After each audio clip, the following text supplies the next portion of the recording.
भगवते वासुदेवाय वासुदेवाय हरि वासुदेवाय। ओम नमो भगवते वासुदेवाय वासुदेवाय हरि वासुदेवाय। આજે બુદ્ધ પૂર્ણિમા છે। આજના 12મી મે 12/5/2025 સોમવાર સોમનાથ દાદાનો દિવસ છે। મહાદેવ હરથી આપણે આજની કથા સરસ રીતે શ્રી કૃષ્ણ પરમાત્માને સંભળાવીએ। સ્મિત હાસ્ય સાથે શ્રી કૃષ્ણ પરમાત્મા સરસ રીતે કથા સાંભળે છે એવા ભાવ સાથે श्री कृष्णाय नमो नमः। ओम श्री गम गणपते नमो नमः। ओम श्री हनुमान जी महाराज की जय। डोंगरे जी महाराज ना चरणों में वंदन। द्वारिकाधीश की जय। श्री भागवत भगवान जी महाराज की जय। ओम नमो भगवते वासुदेवाय।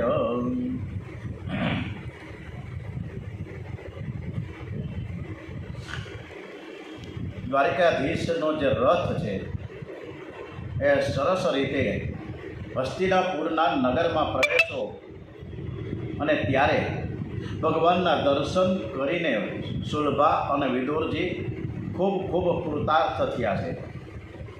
ભગવાને ધૃતરાષ્ટ્રને ત્યાં જમવાની ના પાડી દીધી। 56 ભોગ હોવા છતાં પણ ના પાડી કે ભાઈ મારે તમારે ત્યાં જમવું નથી એમ કરીને જતા રહ્યા।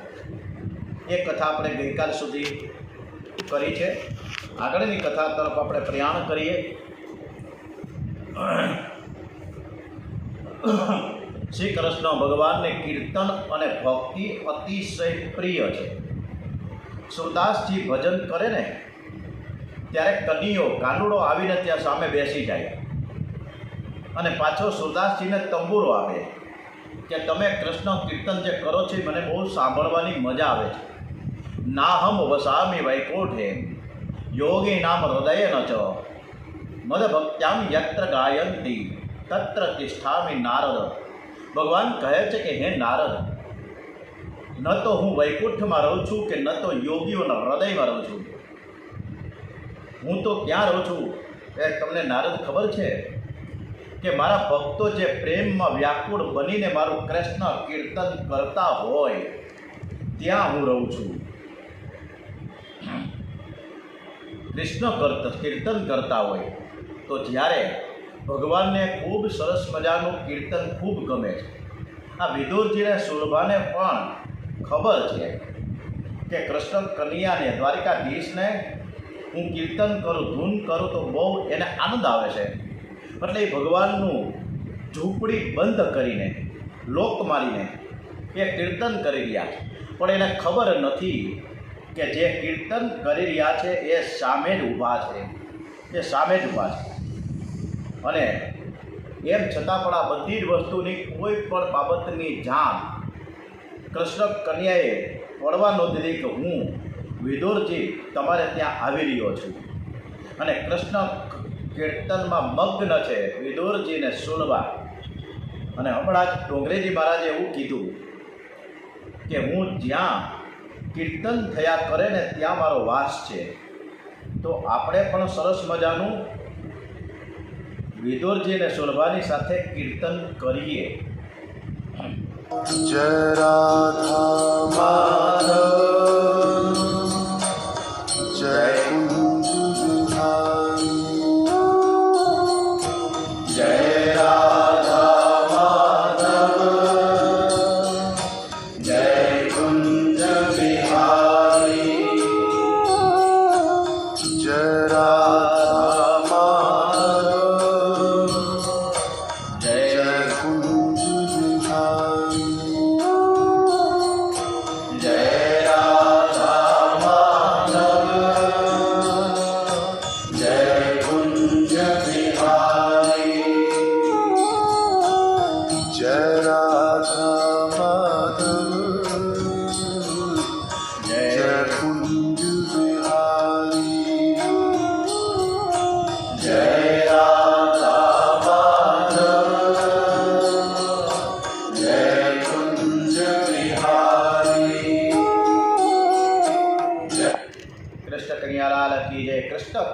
ભગવાનને ખૂબ જ ગમે.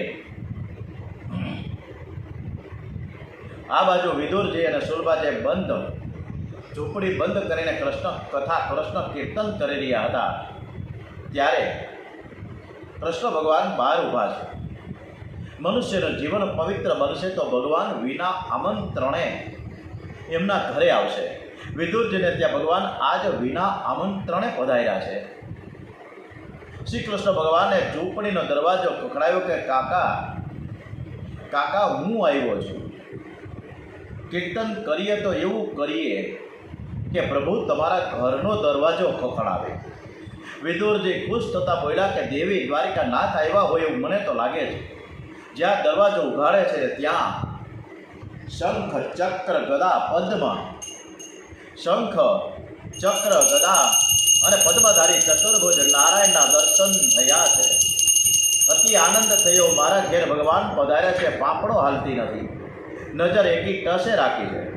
બે હાથ જોડ્યા છે. પતિ પત્ની દર્શનમાં તન્મય થયા છે. ભગવાનને આસન આપવાનું પણ ભૂલી ગયા.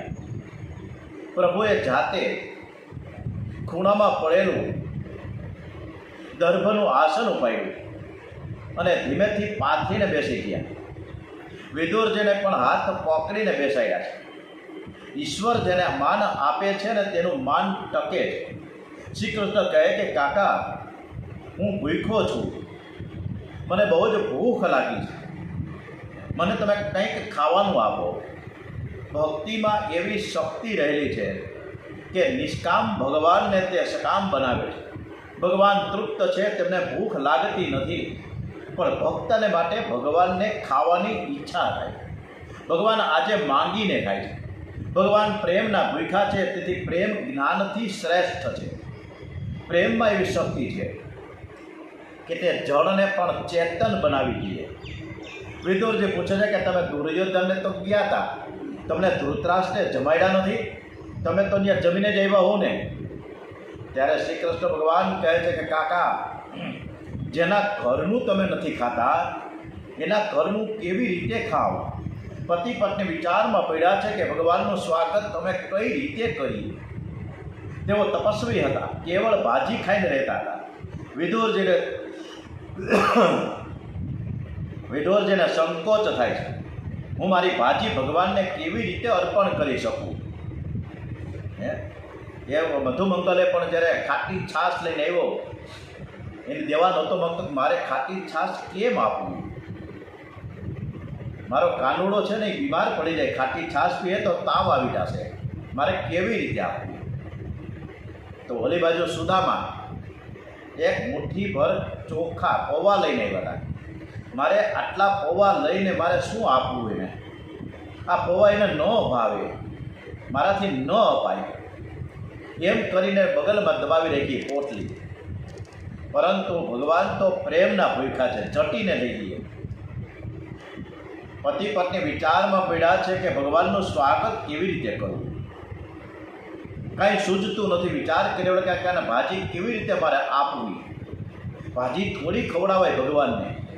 ત્યાં દ્વારિકાનાથ પોતાના હાથે ભાજી ચૂલા ઉપરથી ઉતારીને પ્રેમથી સામે તપેલી વાટકામાં ભાજી નાખવાનો એને વખત જ ન આપ્યો.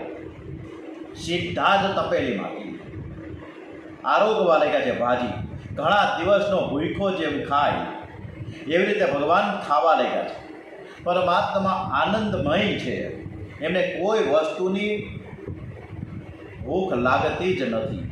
પરમાત્માને ફક્ત અને ફક્ત પ્રેમની ભૂખ છે. ભગવાનને દુર્યોધનના ઘરના મેવાનો ગીમાં, ત્યાં મેવાનો જીમાં 56 ભોગનો આરોગ્યા, પરંતુ વિદુરજીના ઘરની ભાજી આરોગી છે. અને ત્યારે જ આપણે બધા જ એક સરસ મજાનું કે ભગવાનને માટે શું કહે છે કે સબસે ઊંચી પ્રેમ સગાઈ.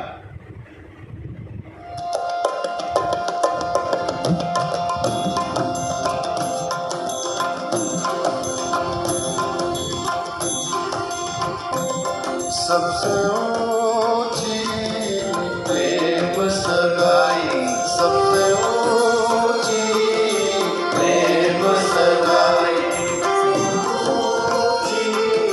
प्रेम सगाई। दुर्योधन को मेवा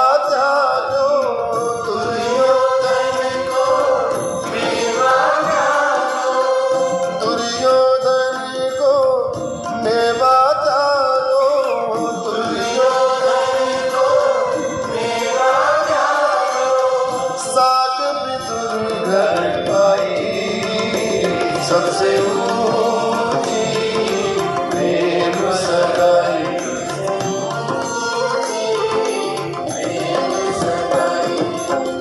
झूठे पल सब के खाए झूठे पल सब के खाए कहबिद प्रेम लगाई सबसे ऊंची प्रेम सगाई सबसे ऊंची प्रेम सगाई प्रेम के बस अर्जुन रथ हांक्यो प्रेम के बस अर्जुन रथ हांक्यो प्रेम के बस अर्जुन रथ हांक्यो प्रेम के बस अर्जुन रथ हांक्यो भूल गए ठकुराई सबसे ऊंची प्रेम सगाई सबसे ऊंची प्रेम सगाई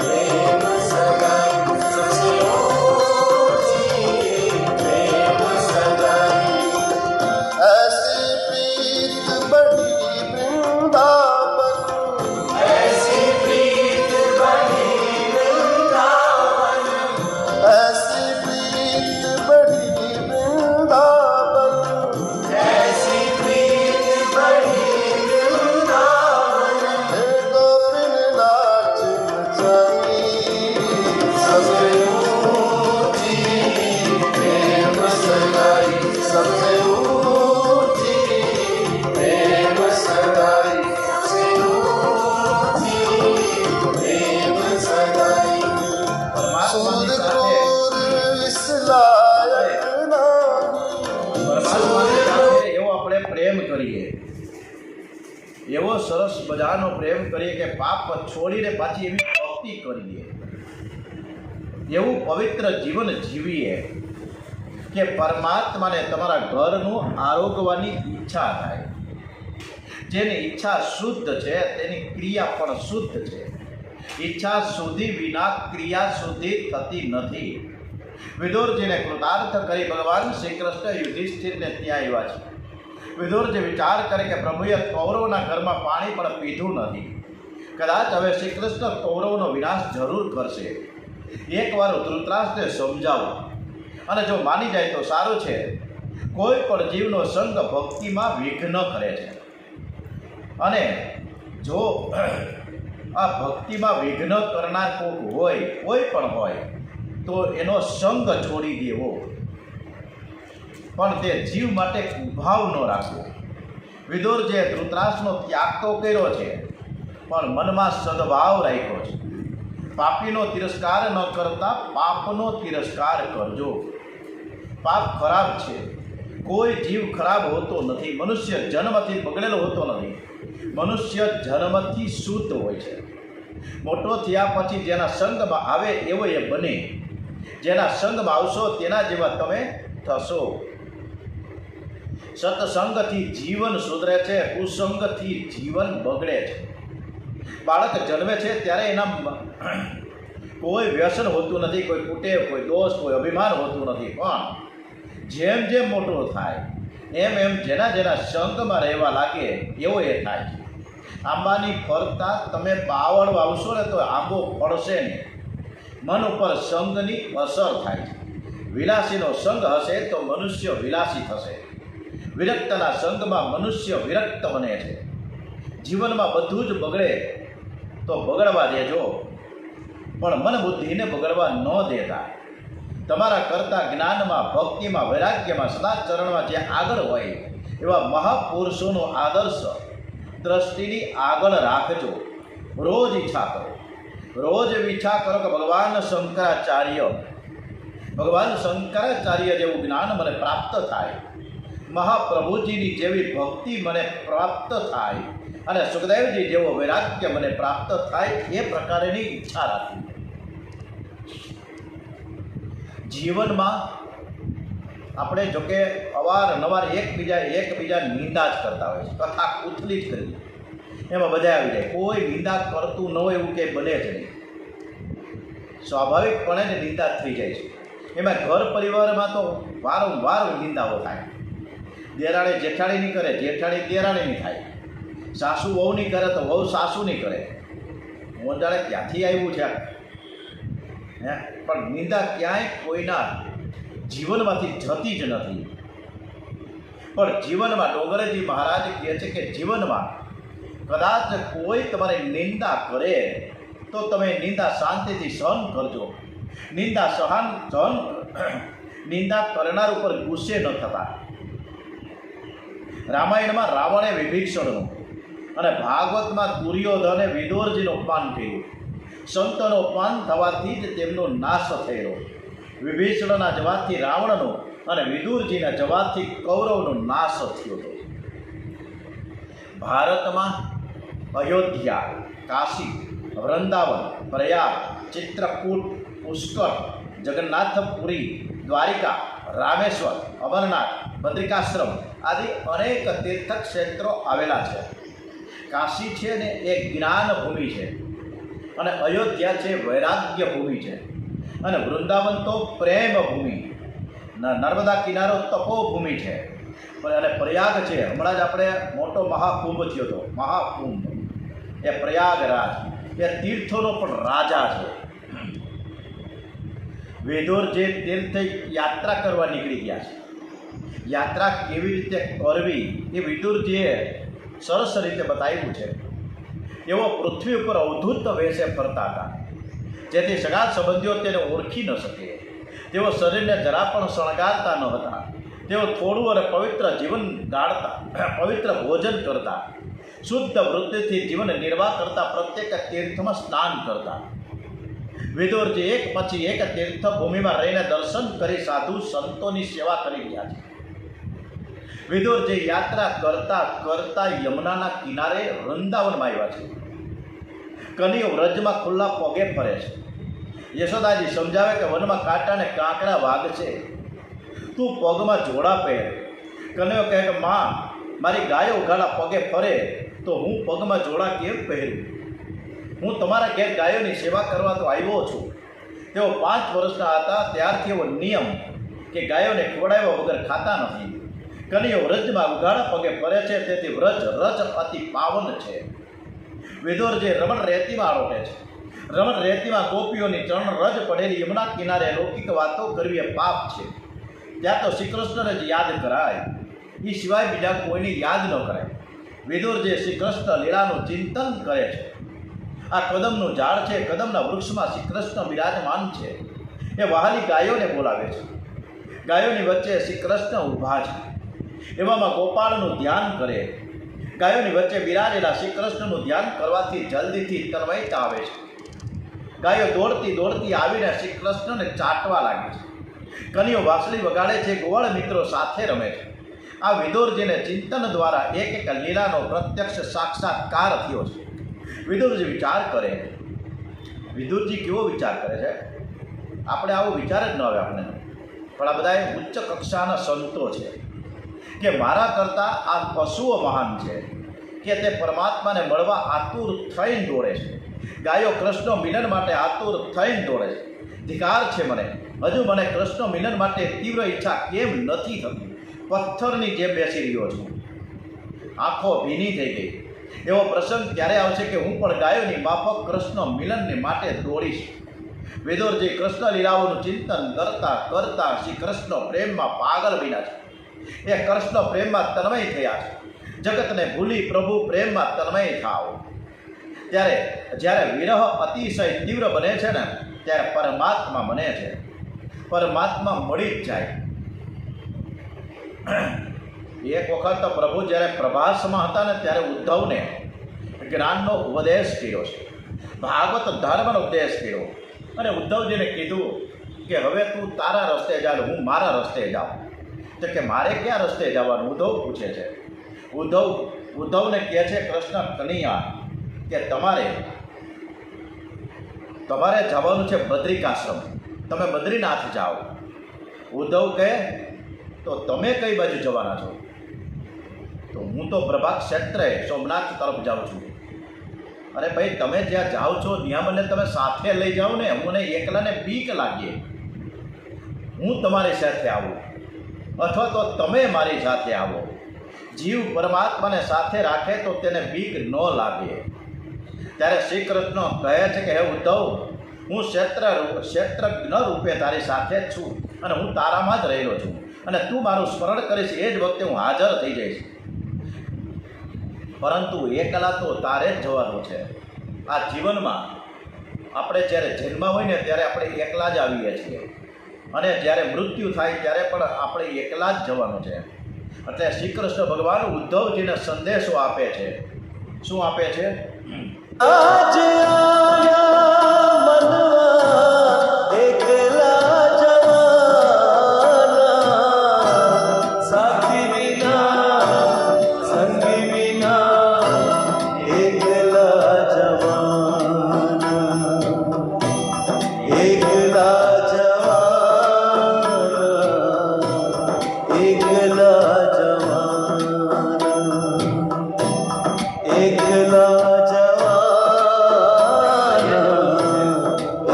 એકલા જ જવાનું છે.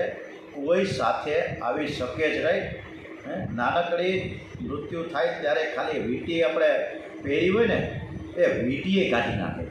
એટલે આપણે કંઈ સાથે લઈ જતા નથી, લઈ જઈ શકીએ પણ નહીં. ઉદ્ધવજીએ કૃષ્ણ ભગવાનને કીધું કે દ્વારિકાધીશ પ્રભુ, વાંધો નથી, હું એકલો જાઉં, પરંતુ તમે મને કંઈક આધાર તો આપો કે જેથી તમે મારી સાથે ને સાથે છો એવો ભાવ મને થાય. ત્યારે શ્રી કૃષ્ણ ભગવાને એને પાદુકા આપી છે અને આ પાદુકા નથી, આ તો મારા પ્રત્યક્ષ તને એમાં દર્શન થશે. પાદુકા લઈ મસ્તક ઉપર ધારણ કરી ઉદ્ધવજી નીકળ્યા. આવું જ વર્ણન એક રામાયણમાં પણ આવે છે કે રામચંદ્રજીને ભરતજી મળવા ગયા ચિત્રકૂટમાં અને અયોધ્યા પાછું જવાનું રામચંદ્રજી કહે છે. ત્યારે ભરતજી વિલાપ કરતા કહે છે કે હું એકલો કેમ જાઉં, મને તમારો કંઈક આધાર તો આપો. ત્યારે શ્રી રામચંદ્રજીએ ભરતજીને ચરણ પાદુકા આપી છે. ભરતજીને ખૂબ જ આનંદ થયો છે, અતિ આનંદ થયો અને એ આનંદમાં માથા ઉપર ચરણ પાદુકાઓ જાણે સીતારામ છે એમ માનીને આગળ વધ્યા. 14 વર્ષ સુધી એ ચરણ પાદુકાની સેવા પૂજા કરી અને એમના આદેશથી આખું રામ રાજ્ય 14 વર્ષ સુધી ચલાવ્યું. આ ઉદ્ધવજી છે અને આ ભરતજી છે, જેનો પ્રેમ આગળ રામજી અને કૃષ્ણ કન્યાઓ પણ નમી પડે. અતિશય પ્રેમમાં જળ પણ ચેતન બની જાય. પાદુકા કોઈ કાષ્ટ હોતી જ નથી, એમાં શ્રી કૃષ્ણનો, શ્રી રામચંદ્રજીનો વાસ છે. યમુના કિનારે રમણ રેતીમાં વિદુરજી બેઠા છે. ઉદ્ધવજીની દ્રષ્ટિ એના ઉપર પડી. આ કોઈ વૈષ્ણવ લાગે છે. શ્રી કૃષ્ણ પ્રેમમાં હૃદય ભરાઈ ગયું. ઉદ્ધવજી પાસે આવ્યા. તેઓ વિદુરજીને ઓળખી ગયા. આ તો મહાન ભગવત ભક્ત વિદુરજી છે.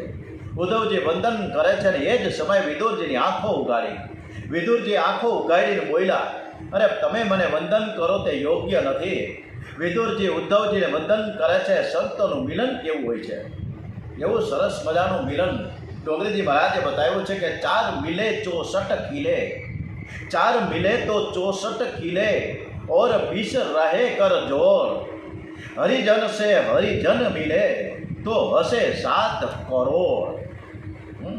અર્થ કેવો નીકળ્યો છે સરસ મજાનો કે 4 આંખો મળે ને, 4 એકબીજાની, 2 વિદુરજી અને ઉદ્ધવજી, ત્યારે એ 4 આંખો મળે તો 64 દાંત એકબીજા બેયના 32 તો 64 દાંતો હસી ઉઠે અને 20 આંકડા બંને ભેગા થાય, 10 ઉદ્ધવજીના 10 વિદુરજીના, તો શું થાય? 20 આંગળા સામ સામે જોડાઈને ઊભા રહે છે ને, ત્યારે હરિના લાડીલા ભક્તો એકબીજાને એવા મળી જાય કે શરીરમાંની 7 કરોડ રૂવાટીઓ ઊભી થઈ જાય, હસી ઉઠીએ.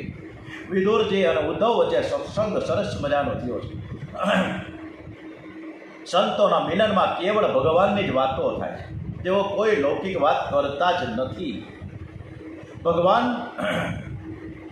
વિદુરજીને કહે છે ઉદ્ધવજી કે મને કૃષ્ણ ભગવાન જ્યારે મળ્યા ને, અને છેલ્લે જતી વખતે એણે એવું કીધું કે મારો વિદુર મળે ને, ત્યારે એમ કહેજો કે છેલ્લે મારો વિદુર મને મળ્યો નહીં. મને બરોબર યાદ છે કે મેં એકવાર વિદુરજીના ઘરે જઈને ભાજી ખાધી, એની મીઠાશ હજુ ભૂલાતી નથી. આ વાત એને કહેજો કે જ્યારે મળે ત્યારે ભગવાન જેને મારો કહે છે ને તેનો બેડો પાર થઈ જાય. સાધારણ વ્યવહારમાં પણ જીવ જલ્દીથી કહેતો નથી કે તું મારો છે. જીવ મંદિરમાં જઈને ભગવાન આપણે બધા એમ કહીએ છીએ, શું કહીએ છીએ ભગવાનને? તમેવ માતા ચ પિતા ત્વમેવ, ત્વમેવ બંધુ જ સખા ત્વમેવ, ત્વમેવ વિદ્યા દ્રવિડમ ત્વમેવ, ત્વમેવ સર્વ મમ દેવ. તમે જ મારા સર્વસ્વ છો, તમે જ મારા માતા પિતા, હું તારો છું. આ વસ્તુ આપણે જ્યાં સુધી અને તમે મારા છો, આ જ્યારે ભાવ આપણે મંદિરમાં કે આપણી સેવા પૂજામાં કરીએ ને, તો ભગવાન એમ કહે કે તું સાચો મારો છે, અને ત્યારે ખરો બ્રહ્મ સંબંધ થાય. તુલસીદાસજી તો એમ કહે કે મારા જેવા કામીને પણ હું મારો કહેતા પણ રામજીને શરમ આવે છે. શું કામ? કે હું તો રામજીના આંગણામાં બેઠેલો એક કૂતરો છું. રામજી મને તમારા આંગણામાં બેસવા દેજો, મને અપનાવજો. તુલસીદાસ પોતાની જાતને એમ કહે કે હું તો અધમ છું. તુલસી કુતા રામ કા મોતિયા મેરા નામ, કંઠે દોરી પ્રેમ કી જીત ખેંચો કૂત જાય. કે મેં તો તમારો જે પટ્ટો છે રામજીના નામનો જે પટ્ટો છે એ ગળામાં રાખ્યો છે. હું તો પાપી છું, એમ છતાં પણ હું તમારો છું. હું પુત્રો છું, પણ રામજીનો પુત્રો છું. પરમાત્માને એ રીતે તુલસીદાસજીએ અપનાવ્યા છે. હર હંમેશ એના મુખમાં રામ રામ અને રામ જ નીકળે. આપણે પણ હર હંમેશ શ્રી કૃષ્ણ શરણમ મમ, શ્રી કૃષ્ણ શરણમ મમ. ઓમ નમઃ શિવાય. આજે સોમવાર છે, ઓમ નમઃ શિવાય, ઓમ નમઃ શિવાય, ઓમ નમઃ શિવાય કરીએ. રોજ આપણે ભગવાનનું હાલતા ચાલતા સ્કૂટર ઉપર કે બાઇકમાં કે મોટરના આપણે ભગવાનનું, આપણા ઈષ્ટદેવનું, આપણા કુળદેવનું નામ લેતા રહીએ. પણ જેના મુખમાં રામનું નામ નથી, એનું શું થાય?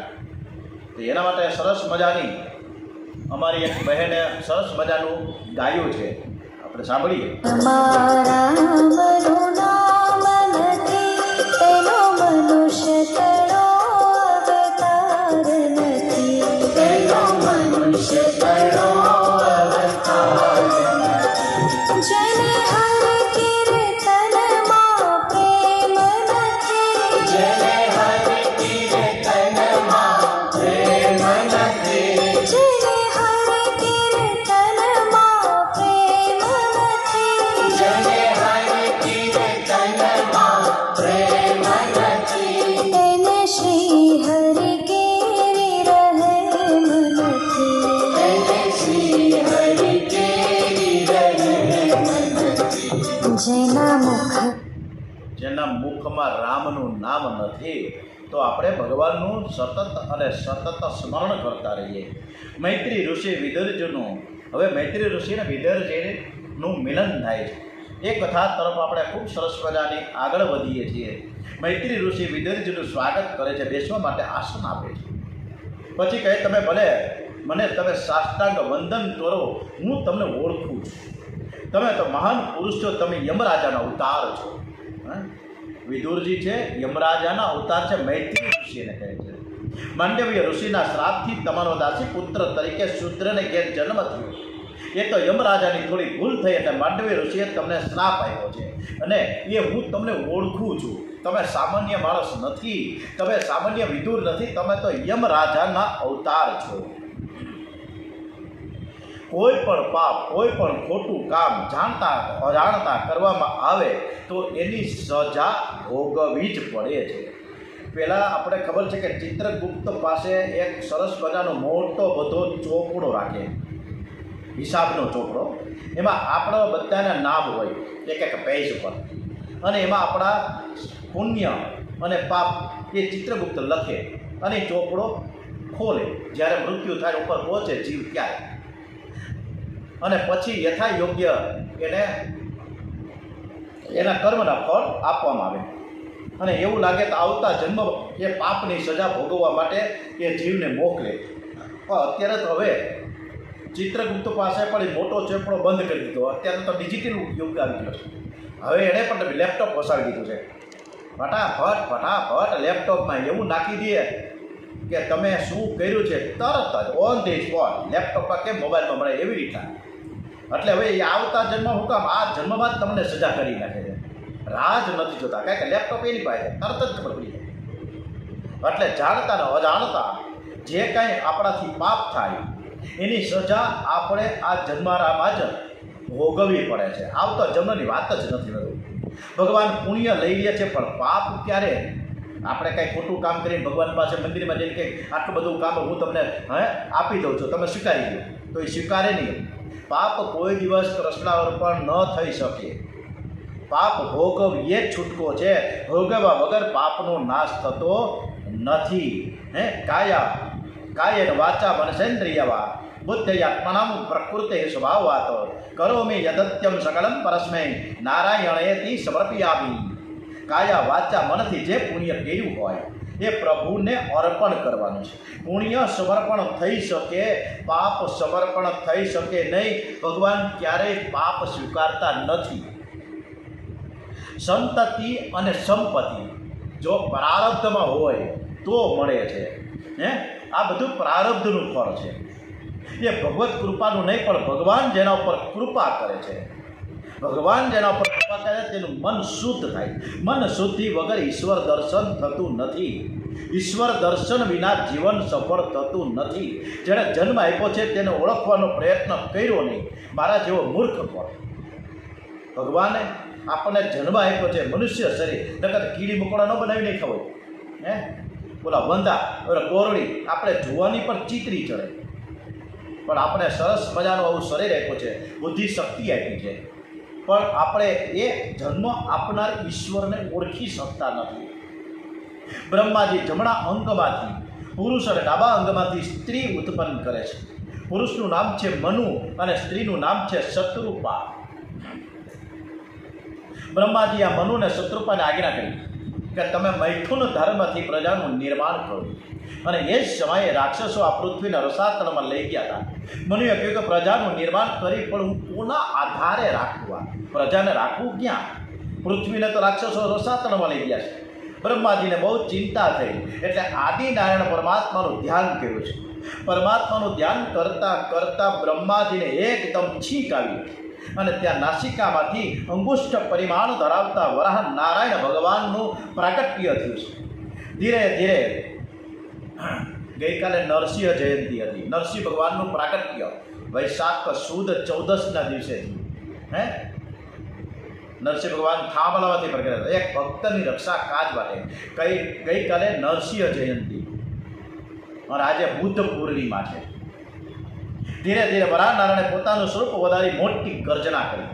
વિશાળ સ્વરૂપે તે રસાતળમાં ગયા અને ત્યાંથી પૃથ્વી લઈને બહાર આવ્યા છે. રસ્તામાં શ્રીરાક્ષ નામનો રાક્ષસ મળ્યો. વરાહ નારાયણનું તે રાક્ષસ સાથે યુદ્ધ થયું. વરાહ નારાયણે રાક્ષસને પ્રહાર કરીને સદગતિ આપી. પછી પૃથ્વીની સ્થાપના જળ પર કરી. પૃથ્વીનું રાજ્ય મનુને અર્પણ કરી ભગવાન નારાયણ વૈકુંઠ ધામમાં ગયા.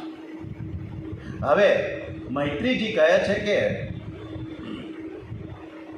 આ મૈત્રીજીએ બહુ ટૂંકમાં વરાહ નારાયણની કથા કહી સંભળાવી. વિદુરજીને એનાથી બરાબર સંતોષ ના થયો. એવો બોલ્યા કે આપે બહુ કથા કરી ખરા, પણ સંક્ષેપ બાકી. આ કથાનું રહસ્ય તો કહો. આ હિરણાક્ષ કોણ હતો જે સૃષ્ટિના આરંભમાં જ પરમાત્માની સાથે સીધે સીધો યુદ્ધ કરવા કેમ ગયો? આ પૃથ્વી રસાતળમાં કેમ ડૂબી ગઈ? વરાહ નારાયણની કથા મને વિસ્તારપૂર્વક સાંભળવાની ઈચ્છા છે. ત્યારે મૈત્રીજી કહે છે કે તપસ્વી કશ્યપ ઋષિ એકવાર સાયંકાળે અગ્નિમાં હોમ કરવાની તૈયારી કરી રહ્યા છે. અને એ જ સમયે ઋષિ પત્ની દીતિથી, એની પત્નીનું નામ છે દીતિ, એ શણગાર સજીને ત્યાં આવે છે. એવો પતિને કહે છે કે આ કામ મને ત્રાસ આપે છે, મારી કામ સુખની ઈચ્છા પરિપૂર્ણ કરો. દીતિ કામાતુર બન્યા છે. કશ્યપ ઋષિ દીતિને કહે છે કે દેવી તમે આ શું બોલો છો? આ સાયંકાળનો સમય છે અને આ સમયે કામાધીન થવું ઠીક નથી. પ્રભુના નામનો દીવો કરીને ભગવાનના નામનું કીર્તન કરીએ. મારી અંદર અજવાળું તમે કાયમ રહે. પરમાત્મા પ્રકાશમય છે, પ્રભુને દીવાની જરૂર નથી. દીવાની જરૂર તો આપણને છે. એના હૈયામાં અંધારું છે, ત્યાં પ્રકાશ. આપણા હૈયામાં તો અંધારું છે, ત્યાં તમે પ્રકાશ કરો. આવી કાંઈક સ્તુતિ કરવી જોઈએ સાયંકાળે.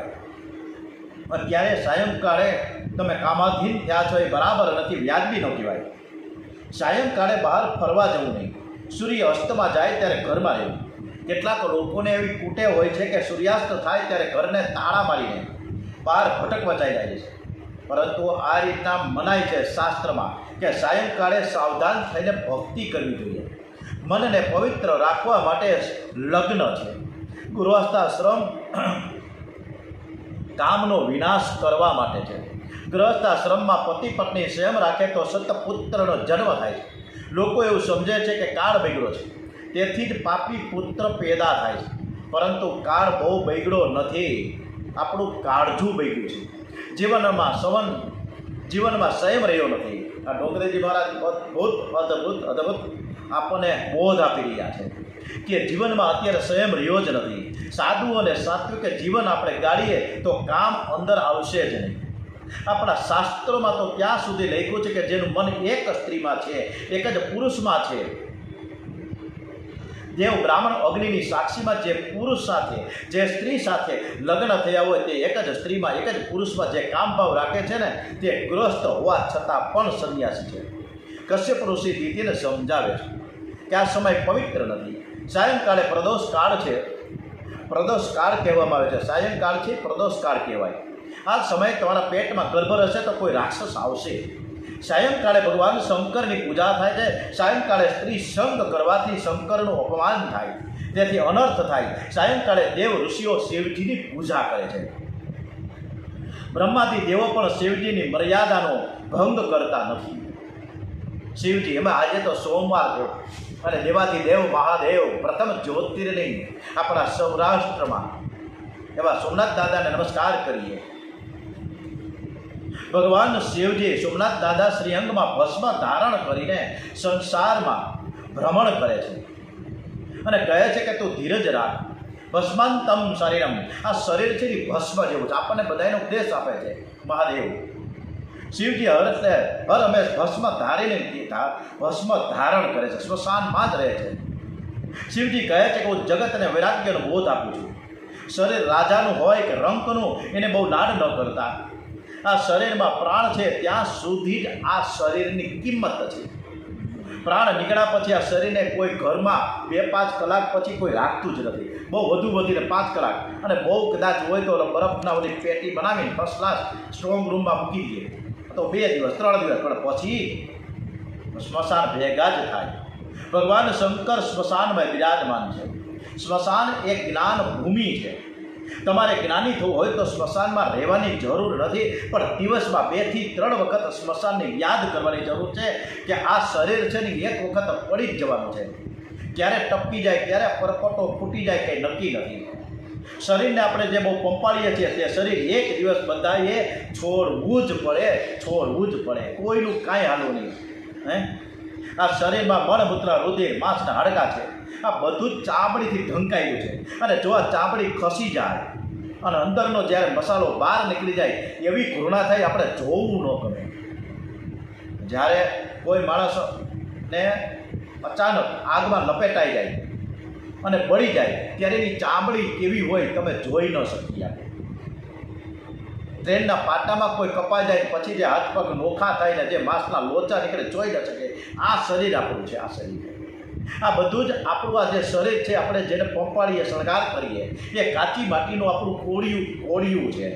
ક્યારે ઓલવાઈ જાય ખબર નથી પડતી, ખબર ના પડે. એટલે જ મહાદેવશ્રી આપણને અનેક વખત બોધ આપે છે. હે, એટલે જ એ ભસ્માંતમ શરીરમ, કે વારંવાર આ શરીર ભસ્મા જેવું છે, કાચી માટીનું કોળિયું છે.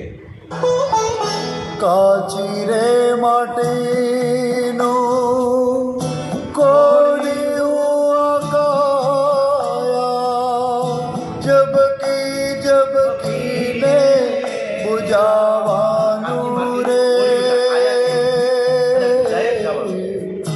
જાનકીનું નાથ પણ રામજીને ક્યાં ખબર હતી? જાણી રહેશે તો નહીં, કાલે સવારે શું થવાનું.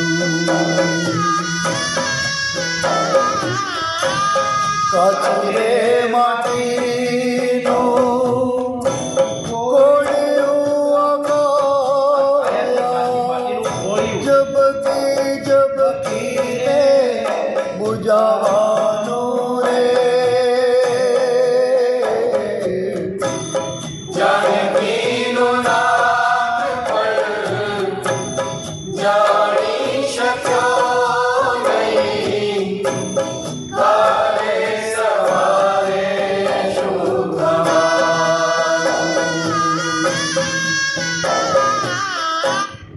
કાચી રે માટીનું આ કોળિયું છે, એટલે કાયા છે, કાચી માટીનું કોળિયું છે. ક્યારે ઓલવાઈ જાય, ક્યારે માટીની સાથે માટી થઈ જાય ખબર નથી પડતી. કશ્યપ દીતિને ઘણું બધું સમજાવે છે. દીતિ માનતા નથી, દીતિ કામાંત અને મોહાંત છે. બહુ જ દુરાગ્રહ કર્યો ત્યારે કશ્યપ ઋષિ દીતિના દુરાગ્રહની સાથે સંમત થયા. દીતિ સગર્ભા થયા. સગર્ભા દીતિને પાછળથી બહુ જ પસ્તાવો થયો. મેં બહુ મોટી ભૂલ કરી, મને કહેતા હતા પણ મેં માન્યું નહીં. દીતિ ભગવાન શિવજીની પૂજા કરે છે, પતિદેવની સેવા કરે છે. પતિ પત્ની સંયમ ન રાખે તો પાપી પુત્ર ઉત્પન્ન થાય છે. દરેક પક્ષની બીજ, પાંચમ, આઠમ, એકાદશી, 14 અને આજે પૂર્ણિમા છે, બૌદ્ધ પૂર્ણિમા, અને અમાવસ્યા તેમજ પર્વના દિવસે અવશ્ય બ્રહ્મચર્ય પાળવું જોઈએ. લોકો પવિત્ર દિવસોનો વિચાર કરતા નથી અને કામાંત થાય છે, અને તેથી પાપી પ્રજા ઉત્પન્ન થાય છે. લોકો કહે છે કે કાળ બગડ્યો છે એટલે પાપી પ્રજા ઉત્પન્ન થાય. કાળ તો બગડ્યો છે પણ સાથે સાથે માણસનું કાળજું પણ બગડ્યું છે. અને આજકાલ તો વ્યસન ઉપર પણ બહુ જ અત્યારે બધા ચોંટી જ પડ્યા છે. હમણાં જ 3 દિવસ પહેલાં હું જ્યારે અમદાવાદ હતો ત્યારે એક પાનવાળાને ત્યાં હું ઊભો હતો, ત્યારે 2 નાની જુવાન દીકરી અને 2 જુવાન દીકરા આવ્યા. મારી નજર સમક્ષ એને એક નંગના 150 રૂપિયાની સિગરેટ, એક નંગ સિગરેટના 150 રૂપિયા, હે, અને એ સિગરેટ ફૂંકે. કોણ જાણે શું મગજમાં છે કે ખબર નથી કોઈને. વ્યસન અને ફેશન એના જેવું કોઈ પાપ નથી.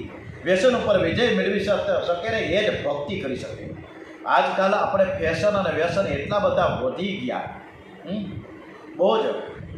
અને એક નાનકડી વાત કરી દઉં, મને ઓલા મારા દીકરાઓ કહેતા હતા કે હવે પપ્પા તમે આ ચંપલ છે ને એની બદલે બહુ સારા લઈ લ્યો ને. અમારે એક ડૉક્ટર દીનાબેન ત્રિવેદી પણ વારંવાર મને કહે કે હવે તમે જે બૂટ પહેરો ને કંઈક ઓલો સ્ટ્રેક્ચર એવું કંઈક સ્કેચર એવી કંઈક કંપનીના છે, એને તમે પહેરવા જોઈએ. એટલે મેં કીધું ચાલો ભાઈ હું આજે ઓલો સ્કેચર ના હું પણ બૂટ લઉં એમ કરીને હું તો એ હરખાતો દુકાને ગયો મોતીબાગ પાસે, અને દુકાને જઈને છોકરાઓને કીધું કે મને પણ સરસ મજાના બૂટ દો ને આ સ્કેચરના. અને એને તમને 3, 4, 5, 6 જે બૂટ પહેરાવી દીધા, કયું ગમે છે બોલો? કે આ ગમે છે, આ બૂટ આયકલા છે. કેટલાના? તો કે 6,000 રૂપિયા. અરે ભાઈ સાહેબ તો મૂકી દે, મારું કામ નથી. હું 6,000 રૂપિયાના બૂટ ન પહેરી શકું. અરે ભાઈ કેમ ન પહેરી શકું? ભાઈ બધા પહેરે છે, પહેરો ને. આ બ્રાન્ડેડ બૂટ છે. અરે ભાઈ બ્રાન્ડેડ હોય કે ન હોય, તું ભાઈ સાહેબ રહેવા દે. મને આવું ન પોહાય. તો કે તમને કેમ ન પોહાય? કે તમે તો રિટાયર્ડ છો. કે આવું રિટાયર્ડ છું. ભાઈ તમારા પેન્શન તો ભાઈ મારા પેન્શનમાં તું એક નહીં 4 જોડી લઈ શકું એમ છું, પણ અમે ન લઈ શકીએ. ભાઈ સાહેબ તું મૂકી દે છાનો મૂનો. તો કે કેમ ન લઈ શકો?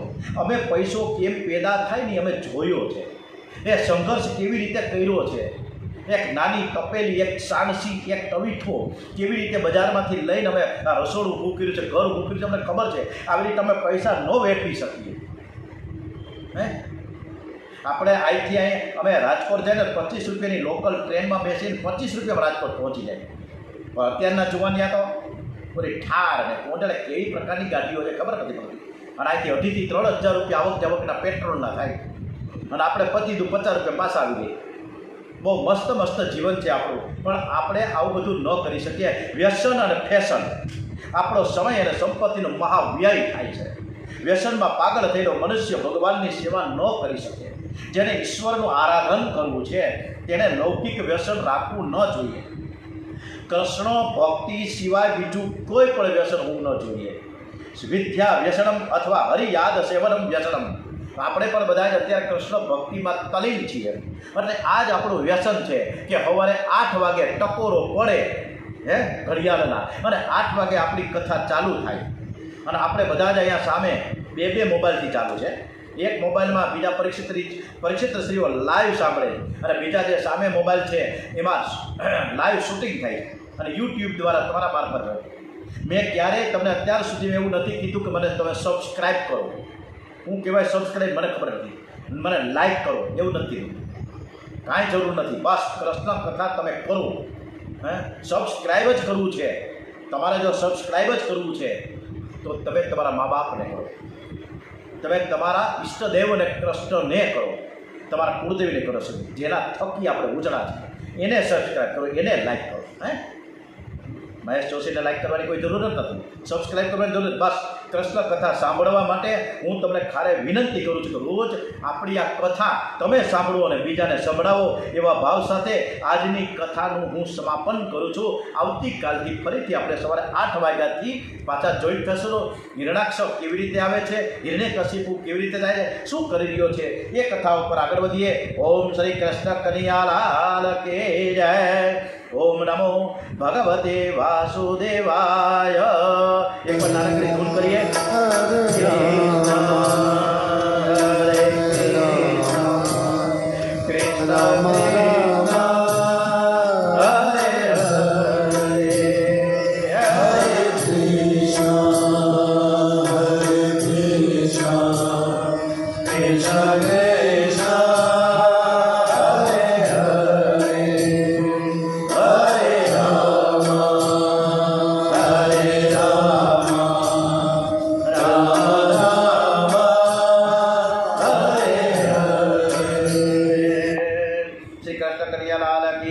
શ્રી ભાગવત ભગવાનજી મહારાજ કી જય.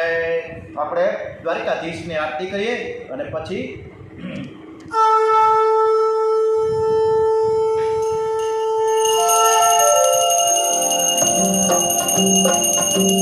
જય કાના કાળા પ્રભુ, જય કાના કાળા, મીઠી મોરલી વાળા, મીઠી મોરલી વાળા, ગોપીના